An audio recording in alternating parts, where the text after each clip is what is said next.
Iran युद्ध खरोखरच थांबणार आहे का? डोनाल्ड ट्रम्प यांनी नुकतंच एक अतिशय मोठं आणि महत्त्वाचं अपडेट दिलंय, ज्याने सध्या संपूर्ण जगाचं लक्ष वेधून घेतलंय. चला तर मग वेळ न घालवता थेट या मोठ्या आणि निर्णायक जिओपॉलिटिकल बातमीकडे वळूया.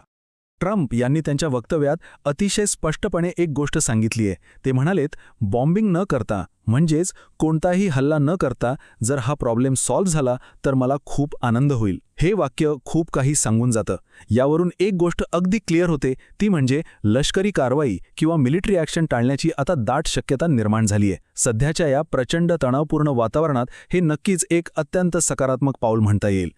आता इथे दोन बाजू आहेत.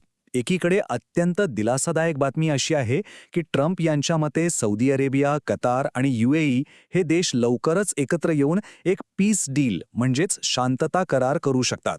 पण दुसरीकडे एक अतिशय कडक अट सुद्धा ठेवण्यात आली आहे. ती अट काय आहे तर इराणकडे कोणत्याही परिस्थितीत न्यूक्लिअर वेपन म्हणजेच अणुवस्त्र नसावं. ही एकच कंडिशन अगदी 100% क्लिअर आहे आणि त्याबाबत अजिबात तडजोड केली जाणार नाहीये. या सगळ्या घडामोडींमधला सर्वात क्रुशियल पॉइंट आहे तो म्हणजे वेळ. इराणवर जो एक पॉसिबल अटॅक होणार होता तो आता चक्क अजून 2 ते 3 दिवसांसाठी पोस्टपोन करण्यात आलाय. म्हणजेच पुढचे काही दिवस मिडल ईस्टसाठी किती जास्त इम्पॉर्टंट आणि निर्णायक असणार आहेत याचा आपण सहज अंदाज लावू शकतो. या 2-3 दिवसांच्या छोट्याशा खिडकीत शांतता कराराचे प्रयत्न यशस्वी होतात की नाही याकडे आता सगळ्या जगाचे डोळे लागले आहेत.